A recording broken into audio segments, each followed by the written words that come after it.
Facebook, I don't know.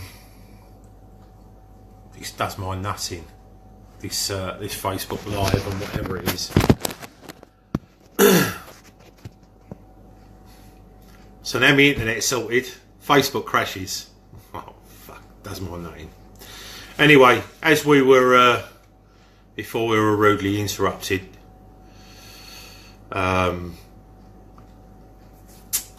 Just went through the teams. Like I say, 4-4-2, really attacking side. Aaron Bissaka gets his place again at right back. Martin Kelly in the centre with James Tompkins. He's back. I have no idea, Nick. It said create a Facebook crash. Nothing to do with my internet this time. So with Patrick Van Arnold on the left hand side, and then in front of him another left back playing midfield, Jeff Schlupp, which turned out to be very, very productive last night. Luca and James McArthur in the centre, Andros Townsend out right, and then Benteke and Sula up front. So yeah, quite a good formation.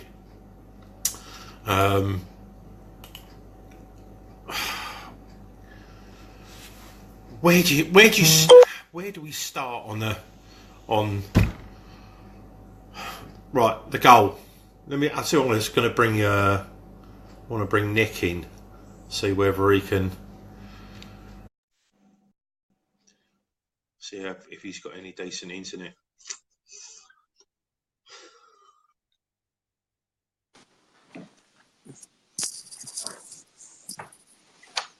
There he is.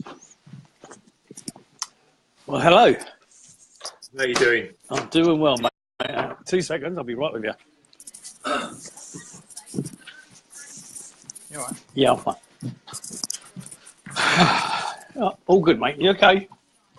Yeah. How's this look? Am I the right way up? Yeah, no, you're absolutely fine, mate. You're absolutely fine. It's me that's in a dodgy place because obviously I'm still at work, so. Still in a hotel? No, I'm still in the office that I'm working at, as you can see. Hence why it's so dark. Yeah. Hang on 2 seconds. That's a bit better. There's my gear and all this stuff that I'm working on. But there you go. Hello, world. I hope you're well. But I can't really comment too much on the game last night because of this. I saw absolutely none of it. I was aware that we were 2-0 up at half time. Delighted. And, good to see Andros getting a goal. PVA getting his goal. And then absolutely mortifiedly gutted at the end of the evening to see that we'd lost in the last kick of the game. But before we talk about that, I also wanted to echo what you said about that gentleman at the top of the Homesdale Road, and my thoughts go out to not just to his family but to John, and because John's had a rough week, as we know. Our Mr. Ellicott, it's very, very, very sad indeed. There's a couple of Palace supporters we've lost at the stadium this season. There was a guy, I think it was somewhere near where Nick Gillard sits, sadly passed away, or the paramedics actually might have saved him actually. But yeah, very sad, but nice word you used, Jill. Well said, mate. No worries. Yeah, like I said, I don't know what. Nate Warner, it's a bloody technology, AGL.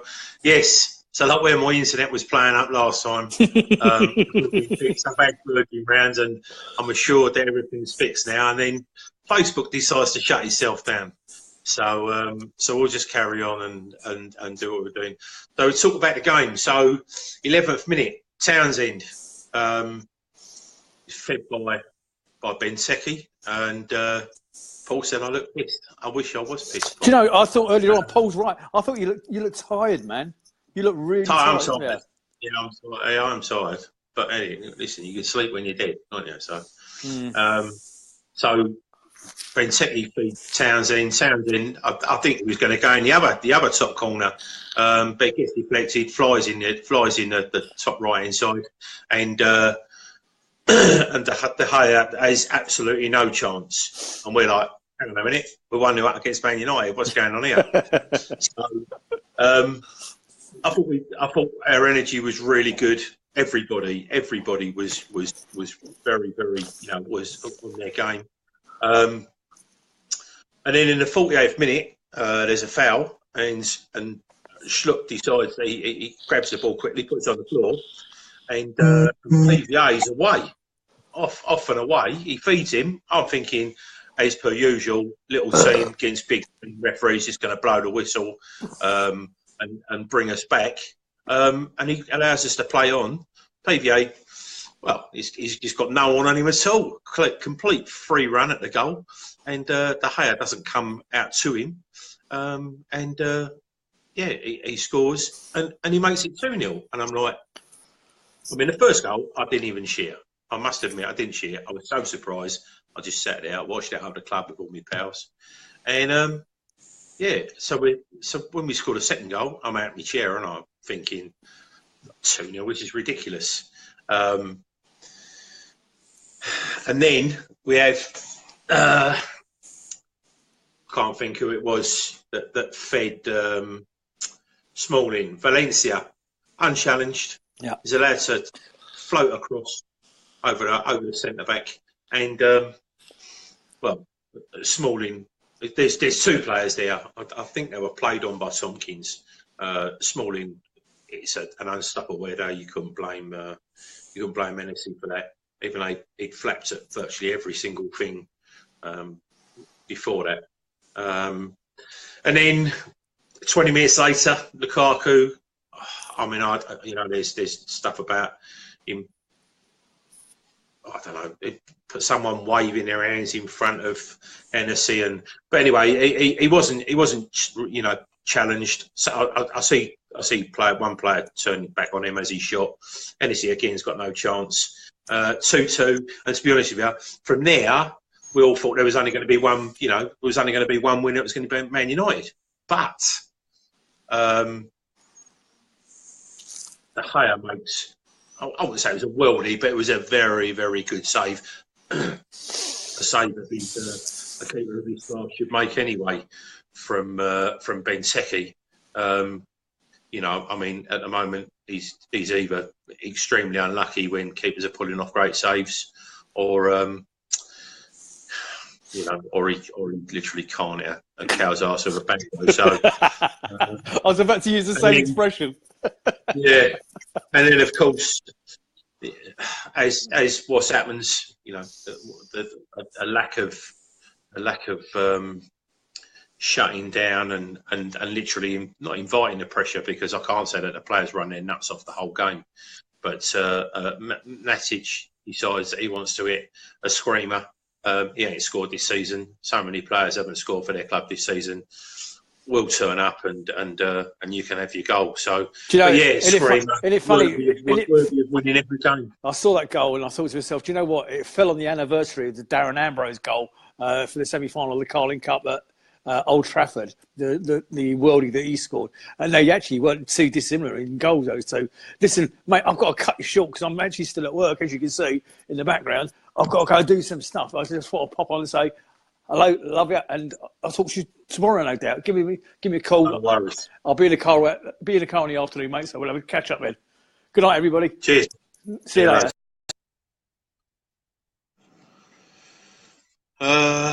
So I'll just get Sean on.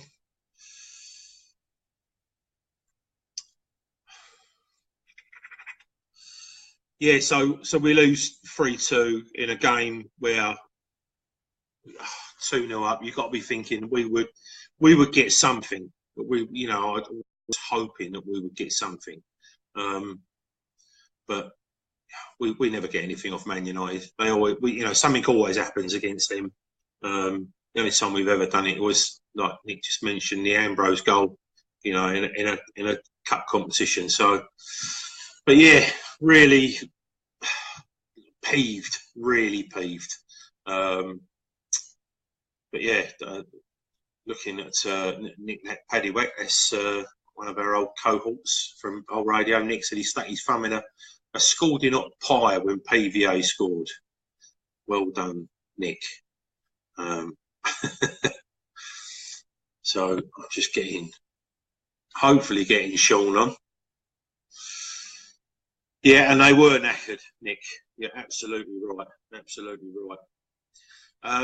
I I think the huge plus point for our club in the last 2 games has been Bissaka. I mean, he has. How on earth he didn't get man of the match last night? I'll absolutely never know. I just cannot believe he didn't. That he didn't get a man of the match. I thought everybody did. I mean, I know I was a little bit critical of Benteke last night because he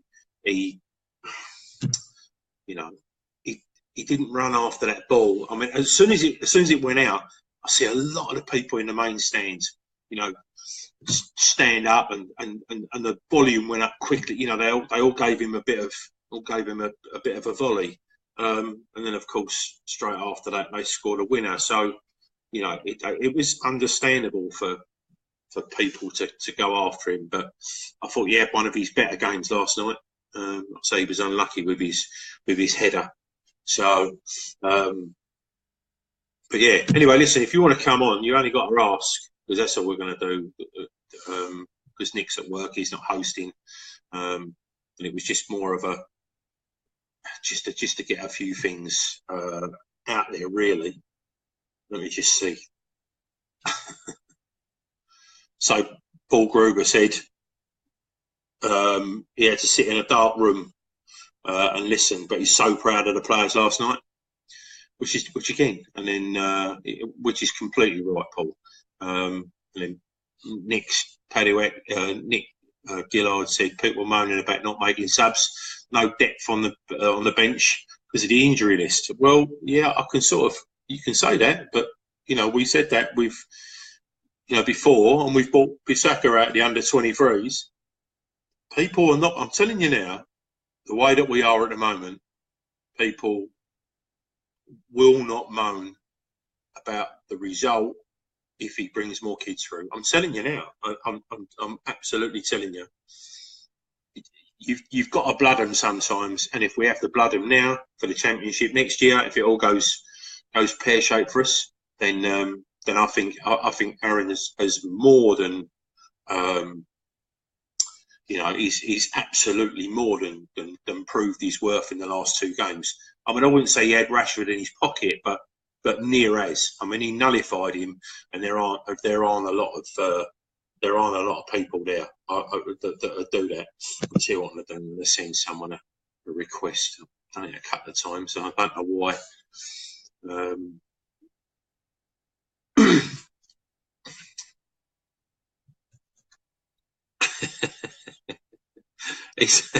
He's not that, Paul. He's not that. Anyway, Paul Glance is watching. Nice to see Paul. Whereabouts in the world are you, Paul? Was it the Dominican Republic this week? He's in a different part of the world. Lord Glance every week. Luckiest man I know. But yeah, so if you Nick's got 5% battery, so he can't come on. Right, Sean, I've approved you again. I've had no answer from the live video guest. It says. I think your internet is piss poor, Sean. I think that's probably what the problem is. Paul said the airport's flooded. Is that what's keeping you over there, mate? And Nick said he was just passing, so he can't come on. I think they're probably going to do a pod. Him and the boys over the other mob are going to do a pod themselves, I would have thought. So if any of you guys want to chip in, come on and have a chat. Let's do Shawnee again. You can't get planes out. Well, we had the snow. You've got Hello. The rain, Paul. Hello, Sean. You all right? You're right. I'm good. Very tight, but I'm happy. Yeah. Oh man, I've been watching your ugly mug for about 10 minutes, and that you got frozen for about 5. So. Really? Yeah, but you're fine now. So anyway, so just before we go on, Mark Taylor, I'm pretty sure they will recover physically and mentally for Chelsea. We'll talk about that in a minute. Sean, I know you do a charity game, and I know we were talking about, and we have been talking about it behind the scenes. Yeah. Try and raise money for charity. That you've raised a fair bit of money for charity in the last few years.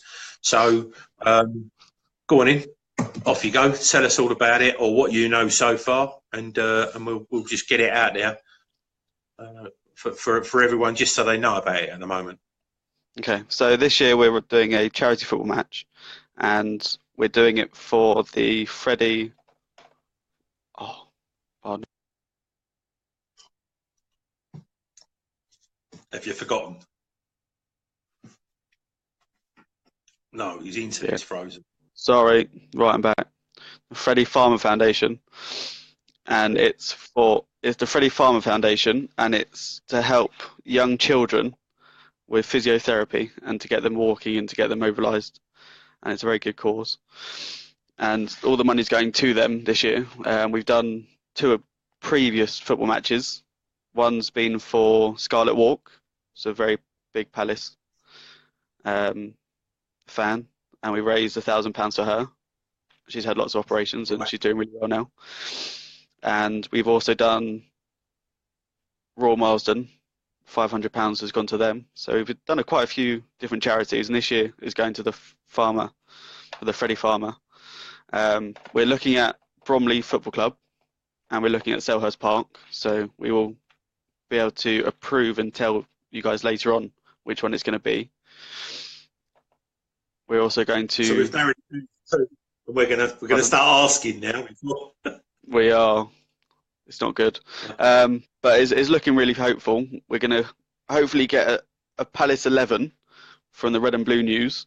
I want Nick in goal, and we're going to be auctioning off positions. So hopefully it all works nicely.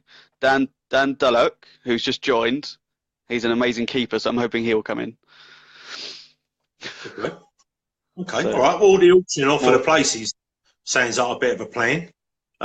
Yeah.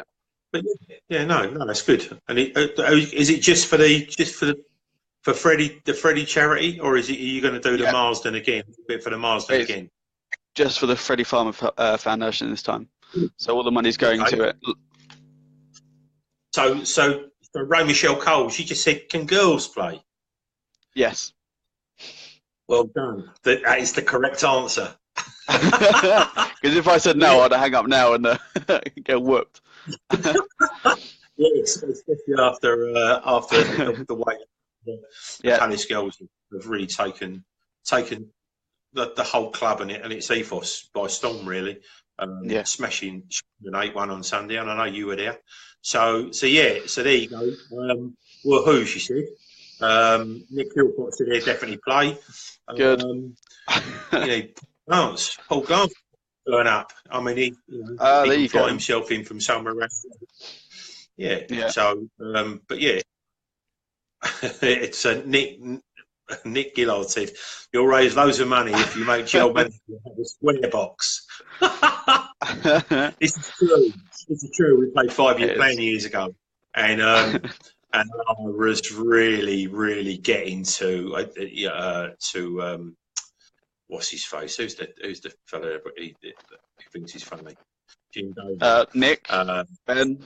Yeah, and he ended up whinging at Hambo. So he's making too much noise, and then after I mean, we were winning, and then we lost. But yeah, no, it sounds like a bit of a plan. So see, Ian Lyons is watching on 550 off of Twitter.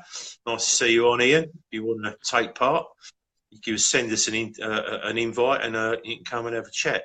So, but yeah, so like I say, calming down a little bit from last night. I thought we played really, really well. I thought we were compact. Like I said, the 4-4-2 took me by surprise, Sean. What did you think about that? Did you think it was ever going to happen? I thought a lot of people, including the press, went for Benteke being dropped. But I don't think it was ever going to be the case. I went for a 4-3-3. We were speaking about it on our WhatsApp group, and I was going to have Benteke up top and Sorloth on the left side. But I didn't think we was going to have both of them up top. Although I did find Delaney playing a more defensive role. At one point, he was on our goal line. and he got a good clearance actually. I don't know if you saw that. Who was it? Benteke. It was a clearance on Oh yeah, on the line. Benteke. Oh, it was just. Yeah. I'm sitting in the hostel and I just didn't. I was row 5 in Block E and I was watching it. I'm just like, who is that? I can't even see who it is, but whoever did it, it was just a great deflection. Yeah. No, it was crazy. I think it was a yeah. I can't remember who hit the shot. It would have been Rashford or Mata. I know Mata loves to score against us. So, Yeah. but you know, I thought he did well. Like I say, my only thing was you know, yeah, he did say Delaney, not Benteke. But Well, we're not going to pick. They're about the same. So yeah, I thought he did well. Yeah, it was 2-2. It was 2-2 at the time. So you know, had he not been there, I know NSC would have watched it go in. So see, Kel Gilbert, she's watching. Hello, Kel. Nice to. I've still got to come down your place and fix your kitchen door. So we'll do that. I haven't forgotten about you. So Ian Lyon said, "Can you both talk before you go live next time about what you're wearing? A clothing clash." Well, I've got my fishing jacket or fishing hoodie on, and Sean's and I've stolen Nick's shirt today. He's got an old tulip. Is it a tulip computer? It is, yeah. It is, yeah. 93, I think. I wasn't born then. Is it really 93? Yeah. Yeah, I stole it from Nick's wardrobe. Okay. Oh yeah, you're wearing his ass out, aren't you? Yeah. Look, in the bad lighting. That can't be me. That's got to be Sean. So anyway, Nick's off. See you, Gillard. That Bestaka tackle.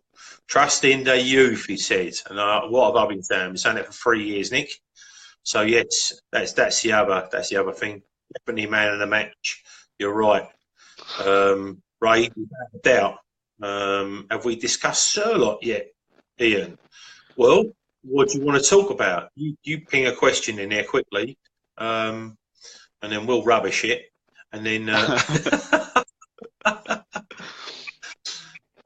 So anyway, we just quickly go back to the 4-4-2. I was really surprised because I can't remember the last time we were either playing 3-5-2, which is a little bit disastrous for us, or the just ridiculous.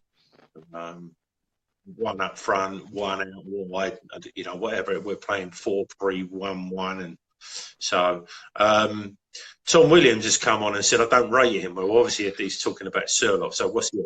Yeah, 3 games, and where are we trashing him? So, but let me tell you, I think we did some stats, a lot, and Sherlock run about 3 times further than Benteke, and I think that a lot of it is with Palace, and we've said it before. So again, you give the effort, you get the support of us, and that's what you get. So when you don't give the effort, then you get a bollocking, you get moaned at, people don't sing your name, and then you get booed off. So you ain't missed anything, Steve, really, just talking about this and that from last night. So Ian said he thought Sherlock looked promising, struggled with the physicality. I thought he did all right last night. I mean, they're a big side anyway, so but he held the ball up well when he got it, which is what we want. So, and Ian said he runs 4 times further in the garden, which is probably correct. I felt that Sherlock played really well actually. He played well, and he used the energetic side of him to try and get the ball as much as he could. I think he might have gone against what Hodgson might have said, as you see Benteke sitting on the halfway line quite a lot for the defensive side. Sherlock's running straight at the keeper and then running all the way back. So, but listen, I thought he played really well, and I was, he said he can't head the ball, which is. I think he's trying to find his way in. The other thing as well, they're playing Man United, and whether they're disjointed or they're not playing as a team or whatever, you can see even when they're playing bad. I mean, Pogba I thought he was crap last night, but when he got the ball and he ran forward, he's so good with it. You can't get it off him. Just very quickly, I can't see who just said that. Let me have a look. So Paul Carew said that we don't know the name of the guy who passed away last night. Unfortunately, I imagine it will be on social media somewhere. But yeah, like I said, we've seen and Yeah. and then Chris Bandrick has come on and said Surloff looked great. So tell us why. Tell us why you thought he looked great, Chris. But there you go. He said he ran his socks off and stood on the floor for a big fella. Well, then see, there you go. I mean, you just completely proved my point. I just said, if you put the effort in and the fans can see you put the effort in, then they really will help you. They will give you the time and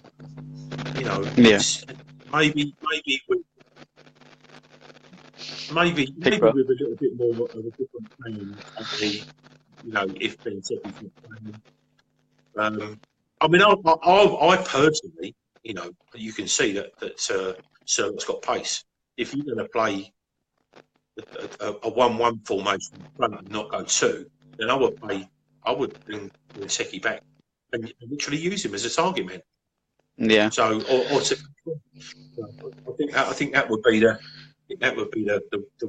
way forward. I think if you're going to play them both, but to play them both where they look like they're both trying to vie for exactly the same positions on the field. It got a little bit. You could see they were too close to each other, and that'll just come inside. They do play together, that will come inside.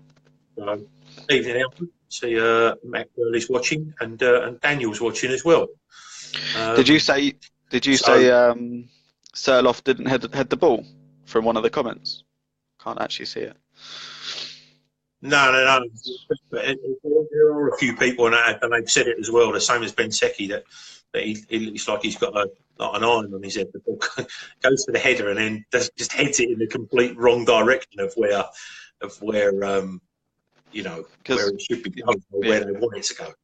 Because from yesterday, he got 4 headers and he got 4 times the amount that Ben Secchi did.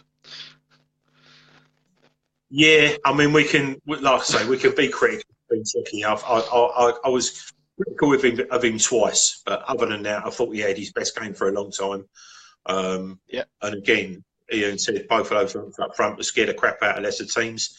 Would like to see Ray Kip given a chance. And then Ray said, she said, Surlock is a huge unit. To me, he needs game time, which is right. The Premiership is such a fast game, and he's not going to be up to speed with the rest of it, with the rest yet. And that's completely right, because obviously he's just come in from a completely close season. So Daniel Poku said he was beaten a few times to the header. To be fair, well, if you're talking about Surlock, I mean, you're talking about fearless headers at the ball. Man United centre, they're not small guys. I know he's 6'4". I can't think of the kid that was taken off at half time, the Man United player. But he was standing next to Surlock, and Surlock's supposed to be 6'4", isn't he? And he was exactly the same size. Exactly the same size. Well, Christ almighty. So these players, I mean, I noticed it, a few years ago, 3 or 4 years ago. No, in fact, I didn't. I noticed it 5 years ago when we were in the Championship. Some of the Premier League teams that come down, and the size of our players compared to the size of their players were just they were huge. And that seems to be now, that most of these Premier League players, they're all going to be 6'2". They're all definitely going to be over 6 foot, unless they're a completely special talent. So I think I do think that he will be better for the team. I really do. But yeah, it's timing was a little bit awful sometimes. He will get better. And Daniel said, but much better performance. Is exactly what I just said. So yeah, it's. I'd like to talk about Tompkins as well. I felt Tompkins had a really good game in defence. He always has a good game, doesn't he? He's solid, really, absolutely solid. Yeah. see what people think about Tompkins as well, because we keep going on about the Hennessy's and the Delaney's, who's not there anymore.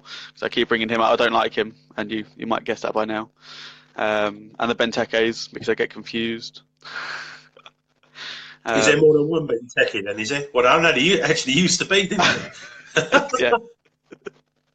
Daniel said, how good was Wan-Bissaka? I mean, he has been very, very good. See, this is the thing, right? What we're getting used to is average performances. So when someone comes in and they play well, we're like, bloody hell, he's mustard. And then you expect that week in, week out. Now, for Aaron Bissaka to play that well every single week, I mean, if he came in and played that well every single week, then Wolf would be our number two right back, without a doubt. Because he has literally played a blinder. Even though he's played 2 games and we've conceded 4 goals, he has played a blinder, and you can't really point the finger at him. No. I did notice in the first half he was getting sucked in. You know, there was a little bit of space given, but I'll tell you what I did notice with Man United is they tried to go 3 up on him. They were trying to really targeted him last night. His pace that is fabulous. And the other thing as well, which is why I say a mixture of youth and experience, is that they have no fear. These kids, they will go in for that tackle, which is not a brilliant thing to do. But he timed a couple of tackles last night. One on Rashford in particular, which was perfection, absolute perfection. Because if it wasn't, it would have been a penalty. It was very, very good. We need to talk about the left-hand side. The left-hand side calls Man United, and PVA calls Man United untold problems. I thought it was probably their best game together. Both of them had their best games. Ian said Schlupp was a revelation, not a sentence I ever thought I would type sober.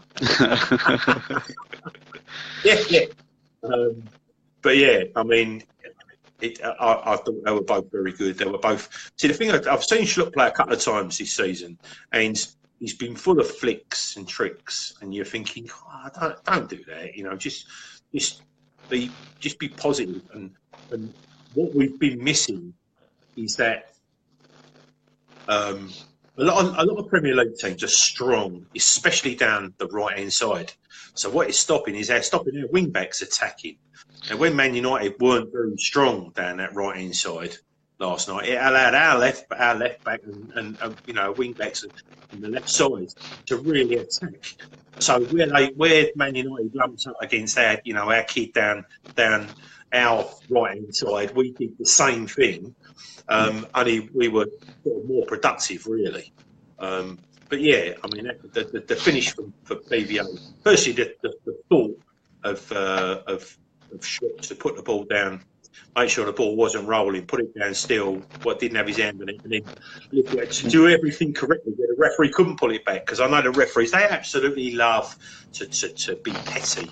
I thought that was, I really thought it was good to see. It was really good to see.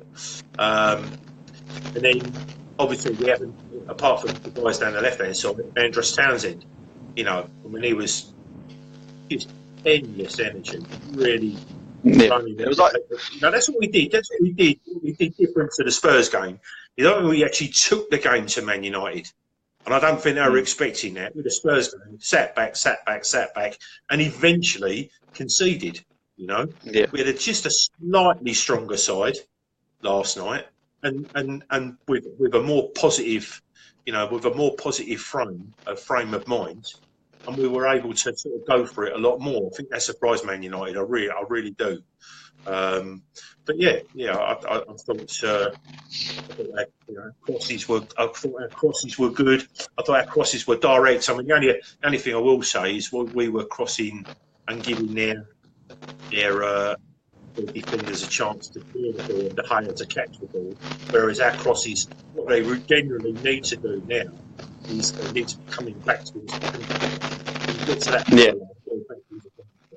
Sean, your microphone's crap. Is it? Yeah, it's A bit rubbish. like your internet then. No, my internet's good now. That's why we're still. Ian, send me a request and come and have a chat. Show people what you're looking at. So PVA, Ray Michelle, she said PVA is a warrior. Another brilliant performance.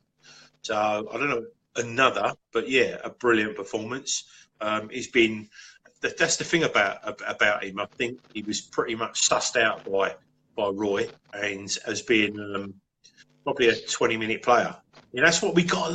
We've got a lot of players, and that have been sort of part-time players for the club, as in a part-time in games. You know, we had Sacco, who was great for 15 minutes. It was only when he come on and his energy was boundless, and we had injuries that he forced us to put him up front on his own. And then he was just, completely a new player. Playing for the but yeah, and then we've got Kawhi, who I think is probably a 60, 70-minute player.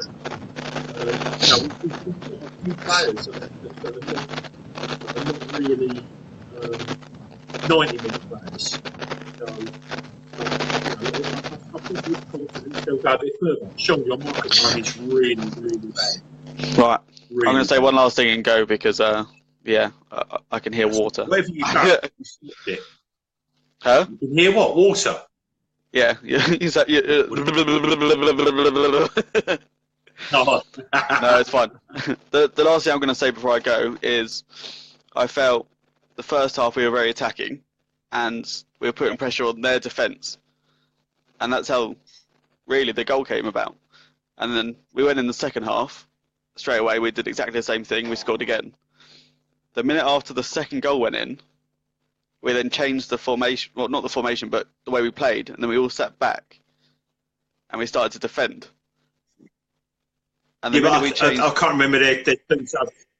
But the two subs they bought on, they bought Mata and...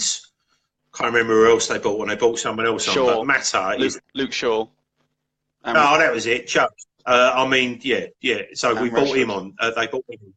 Yeah, exactly. Yeah. So look at the three players they bought on. The substitutes: Rashford, Shaw, and Mata. Ian will tell you this.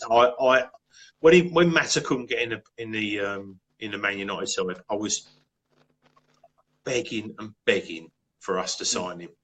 I know people say, we'd never get a player like him, but we got Benteke and we got Sacco from Liverpool.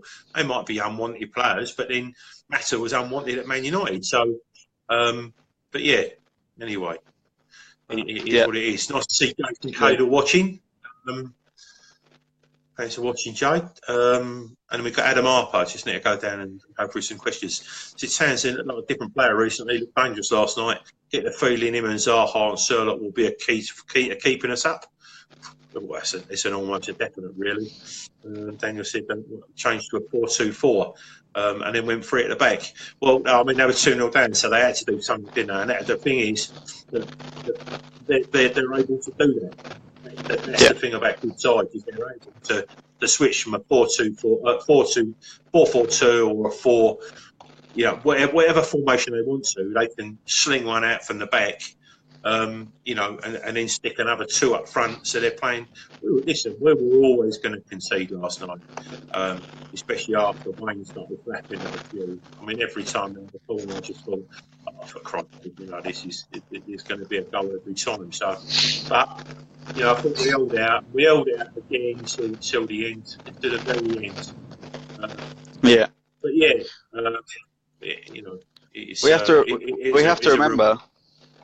We have to remember that we scored 2 goals. How often do we score 2 goals? We might have lost, but we scored 2 goals. It's such a positive.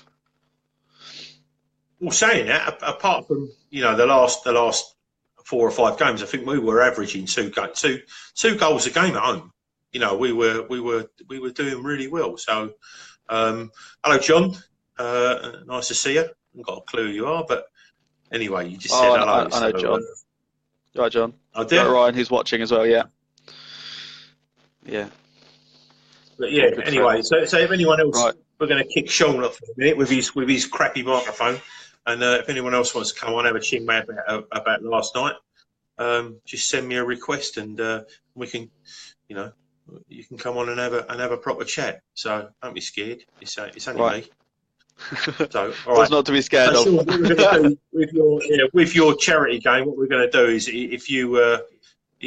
We'll keep you posted, and as and when Sean gets more and more information on this, then what we'll do, we'll post it up, and then we'll get to a point where you guys can get involved, and come down and have a game.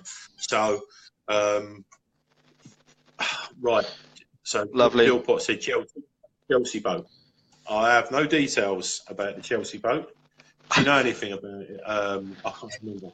It's in the chat. So what I do, in a minute, because what Sean's going to do is stick it in my little chat I here, will. and then I'll read it. So, Awesome. Right. anyway, Thank you very much, Joe. no worries. Cheers, mate. I'll speak to you in a bit. See you later. Bye-bye. Okay. So, John said, does anyone know when Zaha's back? No. I don't know when any of the players are back.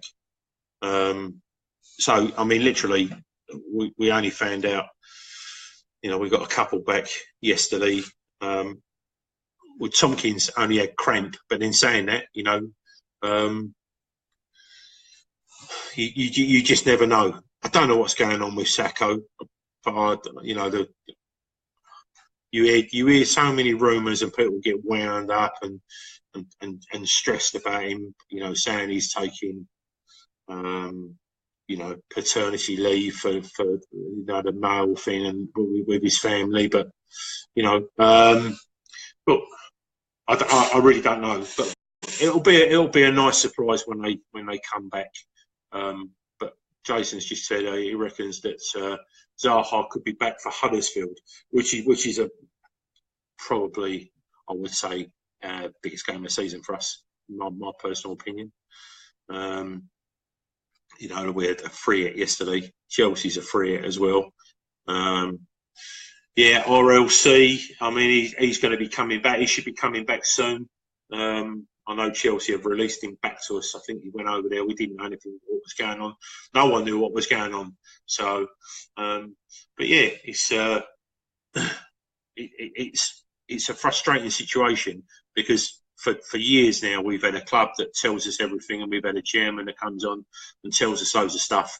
And we're sort of unique in that sort of way, because we have, as fans, we do have great communication lines with the club. But yeah, it's sometimes it's frustrating, and obviously for the good of everyone, sometimes they can't say stuff, and then all of a sudden it's conjecture. So again, Ray, I don't know when Sacco's back. Who knows? Jason Kohler said, "Do you think Roy should have bought on some fresh legs with say 5 to go?" Yes, I do. I don't see why Rackett couldn't have come on. Sacco, who's he? I'll tell you what, there's an interesting thing that someone put up. I can't remember what it was. Might have even been in our private chat that we've got in Red and Blue News. Is that Sacco misses on average, or on average in England, has missed a third of his career for injury. That is absolutely massive. I'm not too sure we would have, I don't know, would have paid 25, 30, whatever he's cost us, an absolute fortune. It's another £50 million deal when you factor wages into it. Whether we would have paid all that money for a player that looks like he's going to be out for a third of the season. We lost him for most of the running last year. So yeah, it's a frustrating situation when, I watched him get injured. He was right in front of me. I was sitting next to Gillard, and he sort of overstretched, and that was it. But I think that's the way for you guys can see this chat, I'm pretty sure. So Ian Lyons said, hopefully he's on a pay-as-you-play deal. Well, to be honest with you, I'd like to see that. I actually would like to see that in football. I would definitely like to see that. I think if you miss a certain amount of games, these long-term contracts cost club huge amounts of money. You know, I mean, the amount of money that we are paying out long term is almost disturbing. But yeah, Graham Wick said, I think Kelly needs praise for slotting. Do you know what we have? I think he's probably the only one we haven't mentioned. Martin Kelly, how about that? Sorry, Martin Kelly. I thought he was fantastic.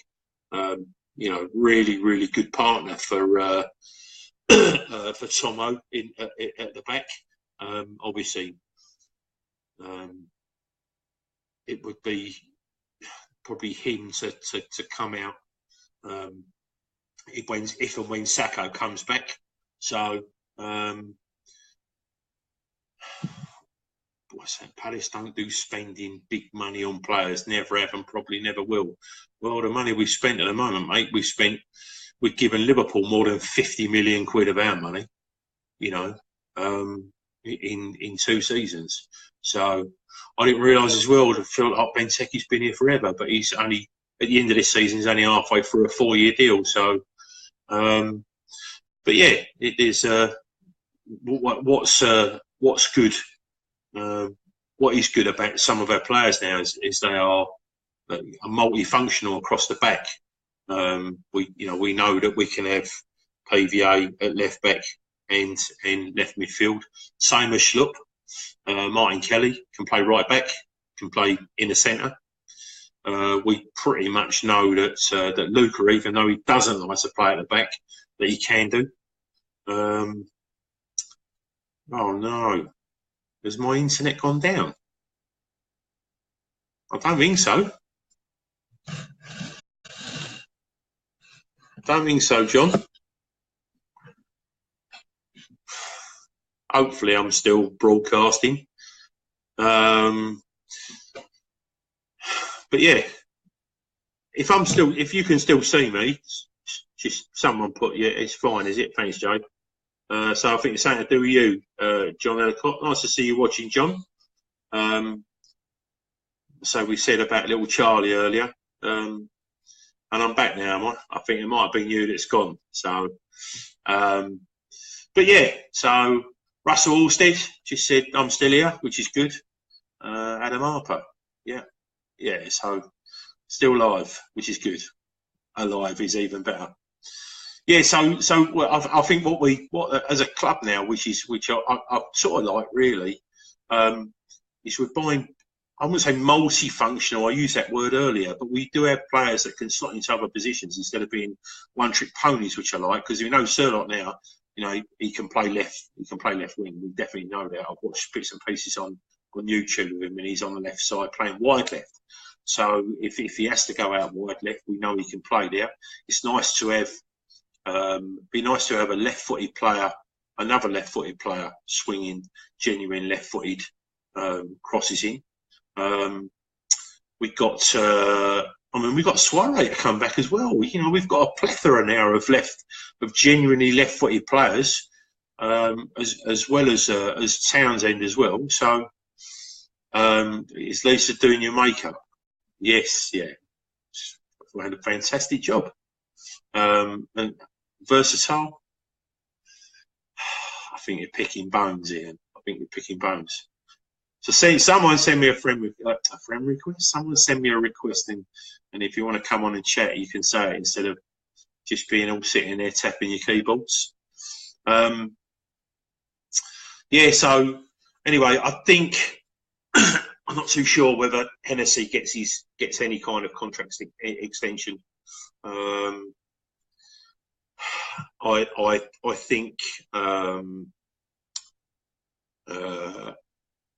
I think we need to buy at least another 2 because obviously Jules is now done. I think he's done his ACL, so that's him done for the season. And also, we don't. I think when I spoke to Parrish last, he said that Jules was given the contract as a thank you. So, yeah. So I'm pretty sure that at the end of this season, we lose 2 of our goalkeepers. We've got 1 on loan. It's only got a 4-month deal. Can I play in goal? Well, if I sat in goal, mate, I'd cover a third of it anyway, just by my size. So yeah, it's it's an interesting. It'll be interesting to see what we're going to do for keepers. So I would have bought Freddie, what's his face down from Newcastle. Can't think of his name now. But anyway, just very very quickly, just want to fill you in on this. What we've got here. So the time slots on the pier for the Chelsea, it leaves Festival Pier, so it's 20 yards from the Giraffe restaurant at 11:15, and it lands at Putney Pier at 15:15. Trot over to Putney Bridge tube station, take 2 stops to the bridge, or you can walk. So that's Granty's boat trip. I'm pretty sure that a lot of people are going on it. If you've pledged it, then do it, because there are a lot of people that do a lot of stuff for us as fans, sticking their neck out financially as well. So it'd be nice if you can get, if you can fill that right up. And I'm pretty sure Chelsea's a pretty decent day out, and we generally win at the bridge. So it'll be good to go out there and smash them. Yes, Woodman. So you're all telling me, thank you. So they might come out for a corner, I'd flatten everyone, and you're absolutely right. But the thing is, you'd hear me, and that's the other thing. You'd hear me, and you'd hear me coming. We'd fill the grounds anyway. But yeah, I've said for ages now. I think this season, if we stay up, I think we have got a huge amount of money to spend. We cannot. It's been proved now we can't keep a deadwood at the club. I personally think there's probably out of that 24. I think we're at 24. And we might have upped the quota to 25 now. I think we probably have got 10 of those players going. So. But yeah, so Jeff Strubwick just said, thanks for choosing Freddie Farmers for the charity match, guys. Great cause. My daughter goes there regular. I've just tagged Ben, etc. on Facebook to get their heads together. That's excellent news. So I'm not au fait with it, Jeff, but I know that a few of our boys behind the scenes are. So, but yeah, whatever we can do to help out. I'm pretty sure we've got 5,500 members on here now, and I know that a lot of people are very active and very supportive in for charity. So yeah, it'd be nice. It'd be nice to get that going. I'll have a chat with Jerry Dalkey tomorrow. I think I'll send him a text or give him a phone call. He's the owner of Bromley. See if we can get that going. And if we can't get Selhurst Park. Ian Lyons, bring back Jordan Much. Well, he's gone now, isn't he? He's biffed to the end of whenever. Still won't be to the end of his contract, I don't think. But yeah, now on to Hennessy. We just keep flipping backwards and forwards through the game. And Hennessy was shocking for the corners. He must fill the rest of the defence with dread. I mean, the first one he came them flat was awful, and then the one that he literally died. He jumped under it. I couldn't work out what he actually did, and saw it on the replay and thought, why did he even do that? I couldn't get my head around it.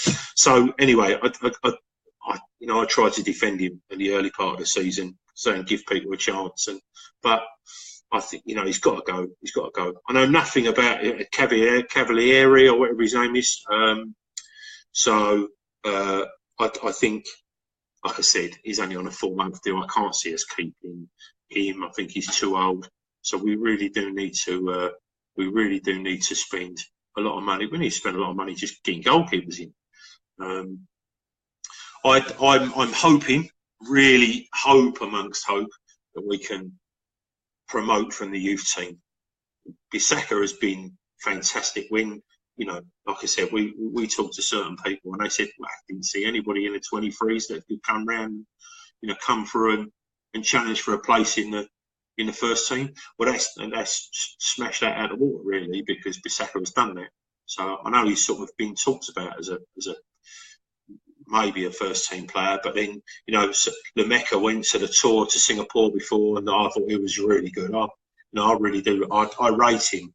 A lot of players that pick the ball up, just get forward and start terrorising people. So, and Chris Brandrick, I'm just about to come on to, you know, Nia Kirby. Now, listen, for me, I very simply, I like to simplify things. And you're saying, is he so young? Well, he is young, but he just won a World Cup. And at that World Cup are the best players of his age in the world playing in that tournament. So I'm of the thought that these kids have got no fear. I don't see why we shouldn't be blooding a minimum League Cup and FA Cup. I know that when we got smashed by Bristol City 4-1 this season, that Roy had just come in and he turned around and went to a lot of the players, you know, we were having a mare, and he turned around and said, well, look, you're playing for your first team places here. We got smashed out of the water, big time, and it proved to be that it was the doing of quite a few of them players. So I know Chris is going on about Phil Foden. See, the thing is, I honestly don't know loads about the youth team. I really don't. So you need to go on to Red and Blue News and throw your questions in there. There's a couple of fellas in there that know everything about all the youngsters, and they'll be able to tell you. You know, they'll be able to give you more of an insight than I can do. So Foden has Man City players around him. We have the likes of Sean Lee. Well, you know, it is what it is. I mean, there are a lot of players. The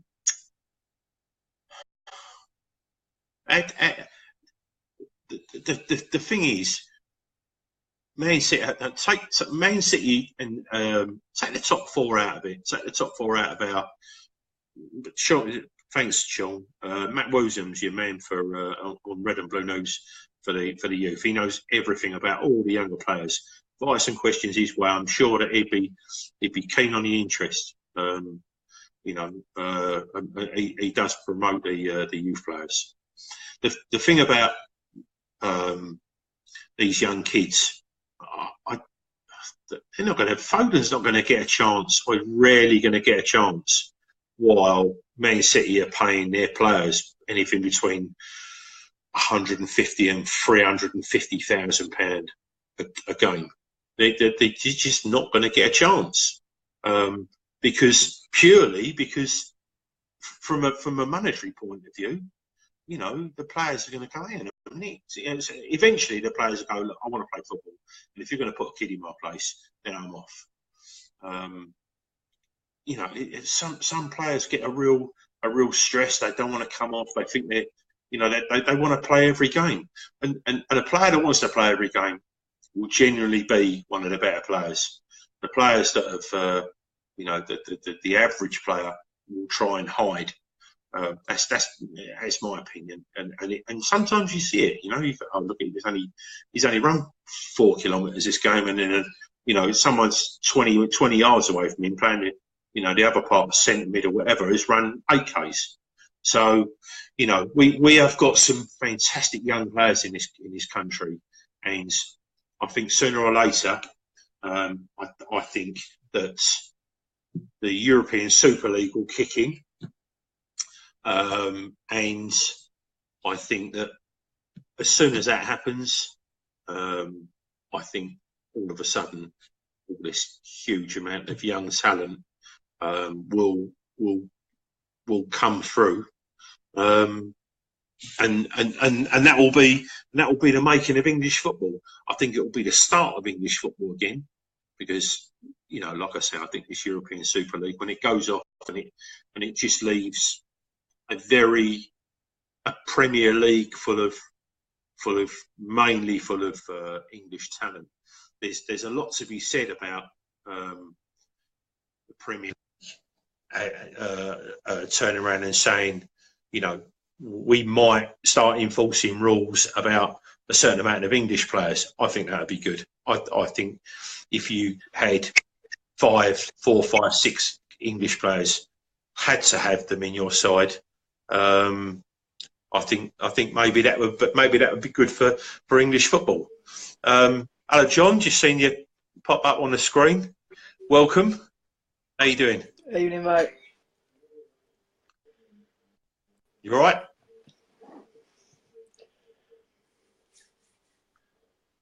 So is there a lag? A little bit. Me or you? I think I'm all right. I think your internet might be playing up. You're jumping about your internet. I don't know. But yeah, your internet's jumping about. Yeah. So Sean said the CPFC ladies are playing on Sunday, fighting for the top place game. So put some more info up, Sean, and I'll definitely put it out there. So, how's things for you, John? Yeah, not bad, mate. Not bad. Can I just say, before I say anything else, can I say thank you to everyone that so far sent all their messages and things so far with regards to Charlie. It's been really helpful for my wife and I, and it's been really appreciated. But just to let you know, he's getting on well. Just waiting for the results of the biopsy. We should have those by the weekend, so we'll know about his treatment and stuff.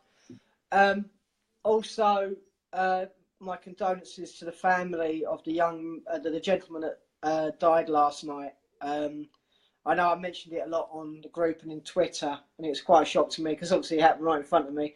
But I send my condolences to the gentleman in question, and it was a very sad series of events last night. And half an hour before kick-off, you're not expecting anything like that to happen at all. And I can only say, say well done to the police, the stewards, the St John's ambulance, and the paramedics who were on the scene really quickly and did as much as they could to save the gentleman in question. And it's just a sad state of affairs, really. So just wanted to say that while I was at it. But yeah, I'll join you in that sentiment. So the game, I know, as a spectacle, I know, like you say, it happened. What you just described. Is it frozen? Is it? Yeah, you keep jumping, John. I don't know whether it's yours. But yeah, so there wasn't much for you to enjoy last night. I think I'm having issues. 1 second, I'll try and sort something out. Bear with me. You carry on, Jill, for a moment. Okay. Right, I've binned him on. He can carry on. So anyway, so Ian said there's a huge amount of young English talent coming through, thanks to the FA Chartership scheme introduced 5 years back. It's now starting to bear fruit. But the thing is, it's only going to start bearing fruit if they get a chance to play. If they get a chance to play in the first team, that's the thing. If it's like cricket. If you're good enough, you're old enough. And I know a lot of youngsters have come through and played county cricket. So I can't see why these young kids, with the Premier League, it's all right. You can have 100 players on your books and pay them and be giving them 4, 5, 6 grand a week each, and you'll never even, walk past him in the street and he's got a Palace tracksuit on, and you just think, oh, he wears a Palace tracksuit, but he's not. He's actually a player, but you ain't got a clue who he is. So, the more that we get these guys coming through and playing and being regulars, I think if we change the rules, I think that will be far better for English football in general, and also I think it will be better for European competition, but the European Championships obviously, because if the Super League, which I think will happen in the foreseeable future, I think that I don't know where the European Cup would stand. Whatever it is, the Champions League would stand there. But yeah. So and Graham Wicks turned around and said, with Aaron getting game time must be encouraging for the rest of the lads. Yeah. So I think I think you're right, and like I say, it's you have aspirations when you're in the 18s to get to the 23s. Not to the 23s, but you want to play for a higher and just increase your name at the club. Everyone wants to play for the first team. Well, I think he's pretty much shown now that anyone, well, not anyone, but a lot of people can. A lot of people can come and play in the first team. So you're forgiven, Lucy Usher. Don't worry. But better late than never, eh? But yeah, I just no, he's not. That's Adam. He's not. He's just about to try and see what the results of the biopsy, but it doesn't look. He's got a lot of treatment to go through before he starts to get on the mend. So, right, let's see if we can get John back on. His internet was terrible. So, but like I say, anyone else wants to come on, just ask. We'll get you up and have a chat. So, John, I'm just reading what Jason's put in here, and he says, "Can I ask you, Joe, do you think it's a bit worrying that Roy never seems to have a plan B?" I don't know. I disagree with that. I think he has got a plan B. I mean, last night was a perfect example. He's been playing. I mean, obviously it's due to injuries, a lot of it, but he has been playing 4-3-3 up until last night, where he played a 4-4-2. Playing Sorloth alongside Benteke. I think he only changed Sorloth out to the wing when he took off Schlapp for the last 20 minutes. So I do think he's got a plan B. Unlike, it's not like the situation we had with Pardew, where he just played a flat 4-5-1 constantly, game after game after game. Roy has a way of setting up the team. When he does, he can swap it and change it around. And I think that is tactically, he's a very good manager. Yeah, no, I think you're right. I mean, Ian Maith has just come out of a decent point. He said, unfortunately, short-termism and massive finances in football means managers are fear risking young players. Well, I don't think that's the case, really. I mean, like you say, Rashford came through from Man United. They've been screaming for young players for years and years, and they've only had a few. They've only had a few come through.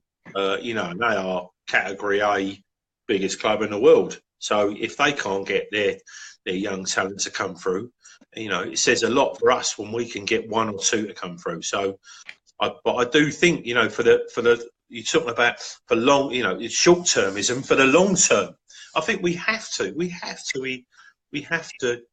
get our kids involved. If only for the longevity of trying to stay where we are for less money. Because if we just keep buying 28-year-old players and sticking them on £130,000 a week, then surely, eventually, we won't have a plan B, because we'll only be able to afford 16 players.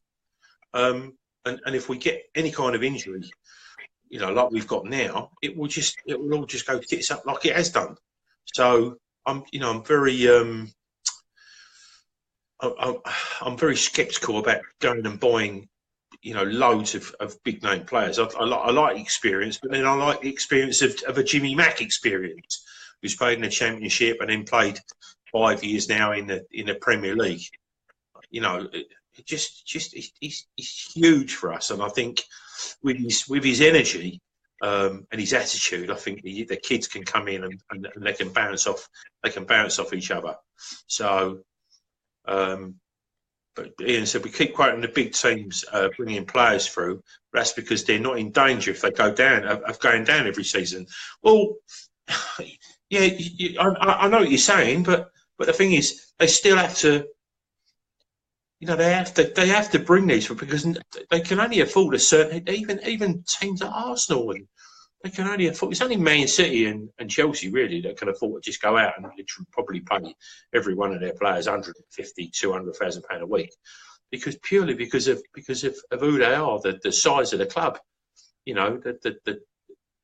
helps when when you have billionaires that are not looking at you know, like Abramovich has got I think he's got the list up, and about how much money, probably down to the ruble that Chelsea owe him. But I bet City don't. They need another player. We'll buy you another player. You know. I was just looking at a point here, Jill, actually, saying for me and Lyle, saying I think what you mean is, Chris, is we play them when we're forced to. I think the thing is I've got to say that, okay, if it wasn't for the fact that Ward is injured and Fossey Mensah was not available, and obviously, you know, he played Wan-Bissaka for the last two games. But if it wasn't for that, he wouldn't have got a chance. And to be fair, he's taken that chance. And I've got to say that over the last 2 games, he has probably been the best player on the pitch. Yeah. His youthful exuberance, his wanting to prove himself. And if we've got players who are willing to do that in the youth academy, throw them on. I mean, the only way they're going to get experiences at this level is by playing at this level. And if they're playing like that, then I'm not being funny. Bring them in. We need it. We need it right now. And if they're going to get the fight and passion that we require in the red and blue shirt, let them on. Seriously. Well, but we've always said that. You know, the kids. I think a lot of the kids we've got as well. I genuinely think that a lot of the kids are local kids. I think we do have a lot of. You know, we haven't got loads of. I mean, there's a squad coming into the Premier League next year, and if we get to play them, I'd tell you wait, and just people, a few of you do some homework right, on Wolverhampton Wanderers. For 2 years, they've been buying all the best teenagers in Europe. They've been paying ridiculous money, 4 million quids for these kids. Their squad is I've got a mate who's a Wolves fan, and he said they literally have got a massive squad of young players, and they're rotating these players as well. So. You know, I mean, the other thing as well, hindsight is a wonderful thing. It really is. Hello, Mark Cockrell, my schoolmate of mine. Hindsight's a wonderful thing. Had he come in, you know, had Rashford over last night for a penalty, you know, and we got hammered 5-1 and everything come down the left side, you know, or down, you know, through the right side through him, and he got smashed to pieces. People again, Roy would have got destroyed, saying you paid a kid, you've killed us. What'd you do that for? So what you have to do, it's a calculated risk, but you also know that there are some players that will run around like a chicken with no head. I think I school Nick, yeah, 3 days a week. But yeah, I do think that listen, I've said it for years, and I will bang on about it. I think our academy, even though we haven't got this top rating, we have got good players in it, you know. And if we really do need to bring these players in to survive in the Premier League, and let 4, 5, 6, 7 of these players go, let the deadwood out, get it gone. Get that off the wage bill. You know, if we can take £500,000 off the wage bill and bring in players, some of these 23s, or even these youngers, and giving them £10,000 a week, and they get a chance to play at the Emirates and you know and every other Premier League grounds. I think we'll you know, I'm not saying we've got a team like United had, because that was just they never come along, those teams, 6, 7, 8 players in the same academy, and then but with the exuberance and the fitness and not being scared to do anything, that's what they had. That's what Man United had. That's why they were so successful, and success breeds success. So Albert Curley just said, who's the next Wan-Bissaka waiting to come through? Yeah, very good. But yeah, I'm a great believer. You know, these kids, they've been playing with the club since they were tiny. So, you know, really would love to see some of these kids, you know, playing, and you know, rather than play a half fit Kabay, play a fully fit 20-year-old. You know, that's what I think, John. Anyway. Well, I agree. I mean, I'm very surprised that at the moment he hasn't given Rakip a chance. I'd like to see the guy given a go. I mean, from what I've seen of him, okay, just you can't tell much from YouTube videos at all, I know. But he looks like a box-to-box midfielder, a sort of another young sort of Ruben Loftus-Cheek sort of player who can play box-to-box, who is not, is willing to take on defenders and, willing to take the ball forward. And I don't see a reason why we don't give him a chance. We put him in the club. He's obviously got to have had some fitness because he, out there it was pre-season because he came from Malmo, didn't he, originally? Yeah. So and Benfica must have seen something in him, even if they did loan him to us straight away. But I just don't understand why we've got a young player like Rakip on the bench, who, from what I've seen in training as well, has looked rather bright, and we're not giving him the chance to actually shine.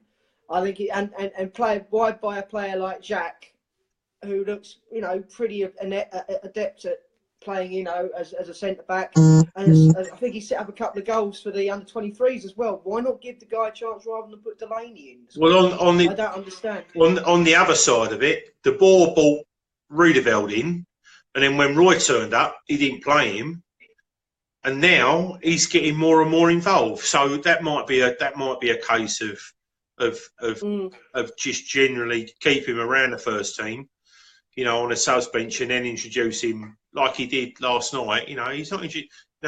It's I can see a method in his madness, but the other. Albert said the only box that Loftus-Cheek is any good with is a box of painkillers. Rudeveld is class. I think he is. Like I said, I do think at the end of this season, wherever we are in the Premier League or down in the Championship or back in the Championship, I do think that we will blood 4 or 5 youngsters, but purely because of finances. That's what I think. We will. My own personal opinion, and again, I had this conversation with Sean. Irrespective of how many goals Benteke scores from now until the end of the season, I think he'll be gone. I think he'll be gone at the end of this season. I think there's a couple of reasons why. I think I don't think he feels wanted by the club. I don't think he, in my honest opinion, I don't think he fits the club anymore. I think we've passed the ball a lot now along the floor, and his game is in the air. The style of football has changed, and again, this is where it comes to me. And I've had a lot of people say to me, just asking me from my point of view, was if whatever happens, will Roy be here next year? And I think he will be. I think this is his song. The only thing I'll say to that, Jill, with regards to the style of football is, what I don't understand then is why we bought a player like Suloff, who is 6'2". I know he can run very quickly. He's quite strong on the ball. I mean, last night, I don't think he's only played a couple of games. I don't think it was his strongest game so far. But, he's a tall player. He's good in the air, and he's good with the ball at his feet and strong on the ball. So if we're not going to be playing that way, why would we want to play 2 players 6 foot plus up front? I don't understand. I mean, surely we should be looking at nippier, smaller, quicker forwards, the sort of Berahino types. You know what I mean? Well, do you know what? Funny you should say that.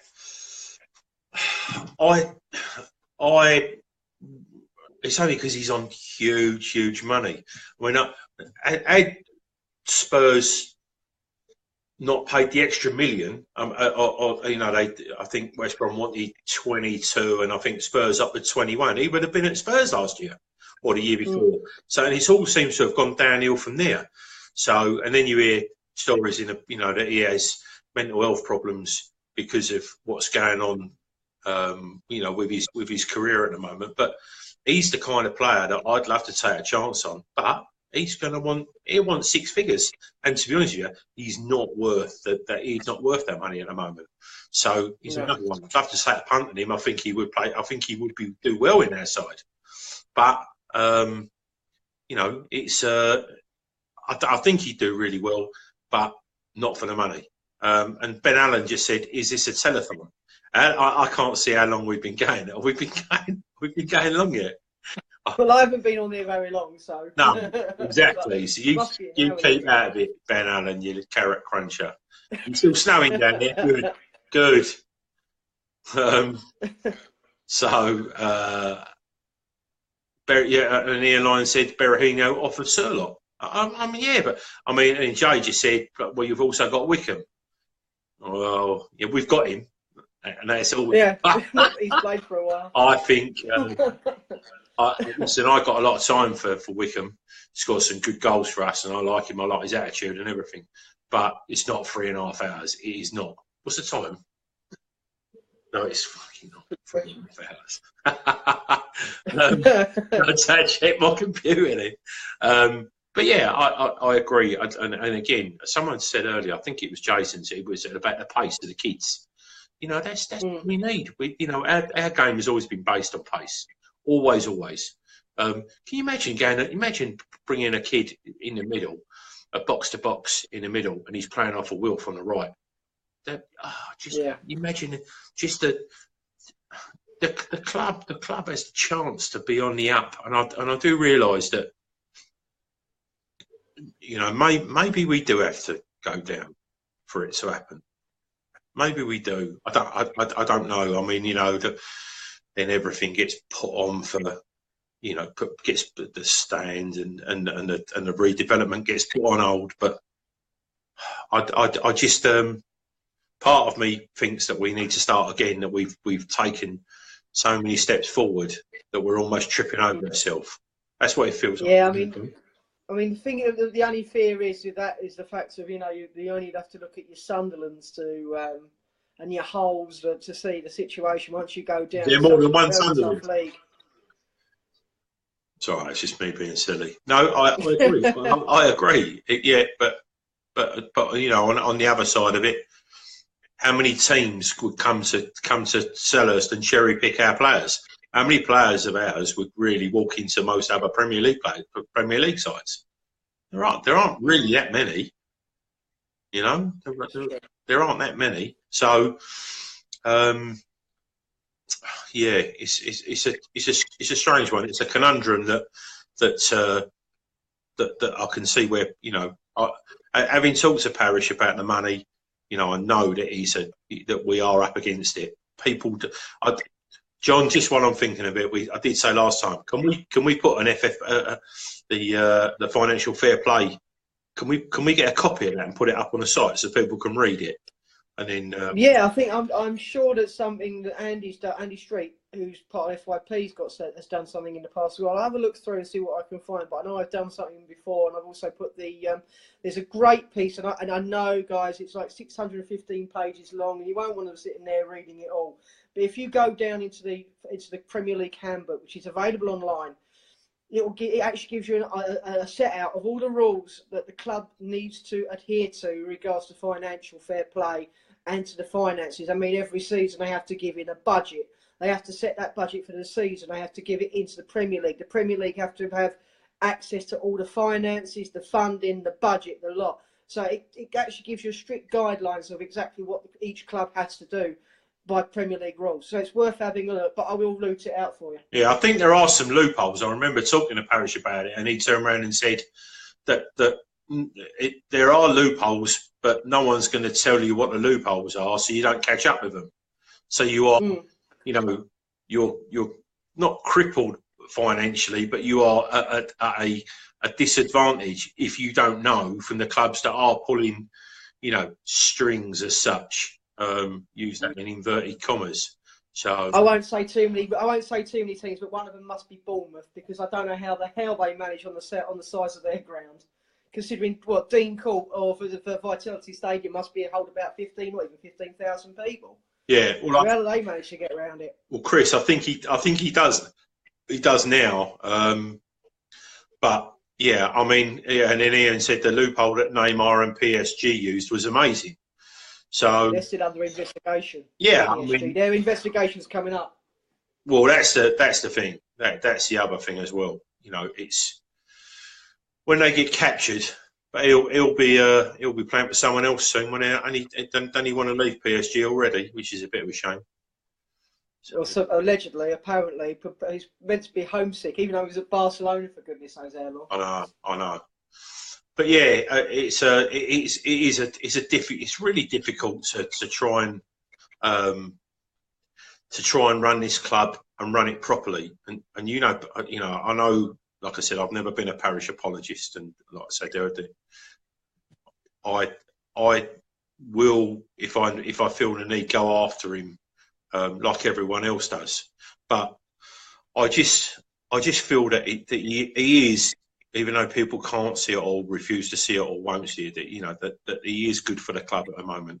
If we have, I've known a few of the last few of the owners. Ron was in it for Ron. Mark had his pants pulled down. Simon was just see you, Ian. Cheers, mate. Simon just was. I can't describe. He just wanted to do the right thing. The thing with Simon. I mean, I've worked under 4 different chairmen now: Ron, Mark, Simon, and Steve. And the only thing I can call Stuart Simon Jordan is egotistical. Everything was, he had to be central attention. It's not like with the thing with Steve is the fact he's very much transparent.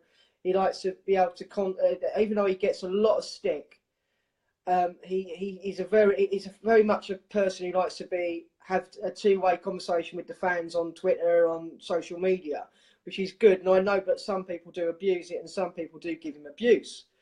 But Simon Jordan always came across very egotistical. Someone I must admit, on the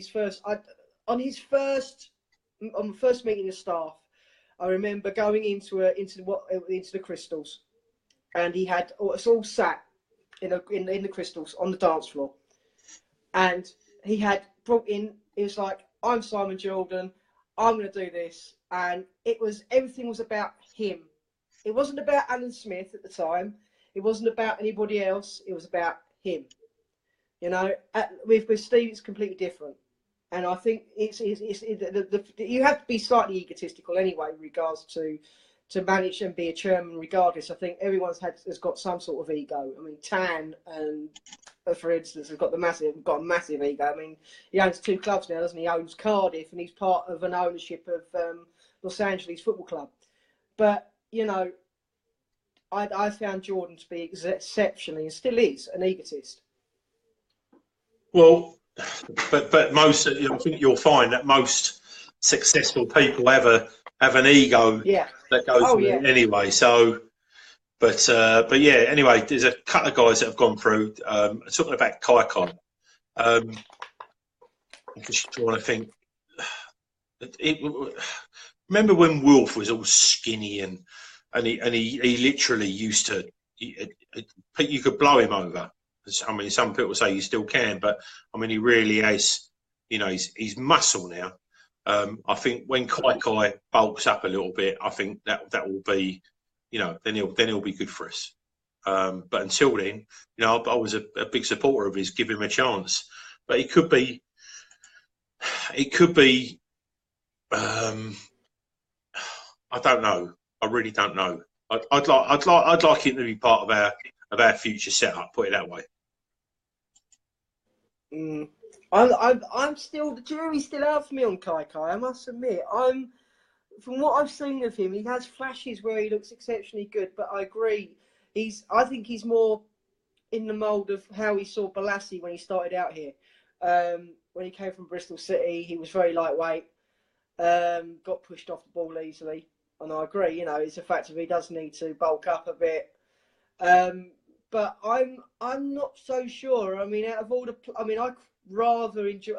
I thought Lamika was a better player when I saw him beginning of the season. I think he came on against Burnley, Lamika, and he looked really very good. I thought out of the 2 players, I'd rather have Lamika starting and playing. Right, yeah. So Cheers, Chris Brandrick just said, John, that mug is bigger than your head. He said, I've just had a WhatsApp from Sean, and we talking about the ladies. There's been a fixture change, so they're at home, as in Hayes Lane Bromley Football Club. against C&K. But what does C&K stand for? Basildon. I can't think. No idea. I don't know whatever the C&K is, but they're playing Basildon next Sunday, the 11th of March. Kick off 2 p.m. At Bromley Football Club, Hayes Lane in Bromley, and adults are free. Under 16 and Palace season ticket holders are free. So get down there and see the ladies. 8-1 winners this weekend over Swindon Town. So yeah, and again, if you're interested in going on the boat trip, a Grantley's boat trip, then get in contact. Everything's up on the Red and Blue News. So the more the merrier. Hello Phil, you're a bit late to the party, mate. I think we're going to be off soon. So, but yeah, I think we need to cut this off soon. But I think the youth is the way to go, John. I'm pretty sure most people would like to see 2, 3, 4 of our kids come through and try and take advantage. No one thought Pisaka would be as good as Wade, and he's grasped the opportunity with both hands. And I think if he can, I think we've got other players that can. And so hopefully, hopefully it'll be the way forward. But yeah, and then Chris White said, I firmly believe we can survive. We're playing well, not getting the rewards we deserved. That's the Premier League, mate. That is the Premier League. That completely doesn't, we were rubbish at the beginning of the season, got nothing. And then at the end, and now we're nearly 2/3 of the way through, and we're playing all right, and we're still getting nothing. So, it's and again, I said it a couple of years ago. Sooner or later, it will catch up with us. But I don't think it's all doom and gloom. I really don't. I think, like I said, if we did go down, it would help the club hugely because we'd have to clear out. We would also as well. We've got that big amount of money to take down, so it's not all bad. The only bad thing from my point of view would be that Brighton come up and we went down would be would stick in the throat a bit because I've got family. Well, my wife's got family in there. They were all chirping last night. So I'd love to see us. I'd love to see us just stay up, but bring the kids through. So yeah. Anyway, yeah. I mean, I was going to say just before you go. I was going to say I'd agree with that. And I would say that after our performance last night, I wouldn't be so disheartened. I know we lost 3-2. There's a lot of way to lose it. But I think with Chelsea up next, bear in mind that Manchester United beat Chelsea 2-1. I personally think we might get something at Stamford Bridge. I know you're going to laugh at that one, Joe, but I really think we will. So we should be going to beat them 4-3. Yeah, 2-1 again. I reckon 2-1 at Stamford Bridge again. Right, okay. Always right. The optimist. Anyway, listen, thanks for everyone watching, and thanks for sitting here listening to me ramble on about and get a lot of stuff off my chest. Thanks to Sean joining us, John, and everyone else, because without all your comments up and down here, I'd have not a lot to talk about. So, but and then Chris. So I'll tell you what, we'll have 1 minute, right? Stick your predictions up there. Chris is definitely drunk. He's put Palace 3-0. So just quickly. Bearing in mind we haven't cooked a clean sheet in ages. Lucy, what do you think the score is going to be? Quickly, we got less than a minute, and I've just cut it off. Put some scores up, and I said, I'm going to go for 1-1. I think we will score against them. And Lucy said 2-1 Palace. So yeah, Nick Philpott 3-1 Palace. Graham Wick 2-2. Yeah, see, loads of goals. No one's gone 0-0. Get your fiver on 0-0. That's always the way, isn't it? Steve Davis said 1-0 Palace. Chelsea down to 10 men. And Ben, hang on a sec, because I'm going to try it. Agbamoni did 2-1. But he just said 2-1. So, he is a Palace fan. He's got to pick Chrissy Eagle. So, yeah, 2-1 Palace. Ian Waggle, nice to see you there, Waggers. You keep them planes moving, mate. He said 3-1, but he hasn't said. There's always one, Sean. 3-1. Lucy said, can't bet on a draw. Sean Feeney says 7-0. Anyway. I think we should end on that. The draw will be satisfactory and Benteke will score. Well done, everyone. Thank you very much. See you again soon. Ta-ra.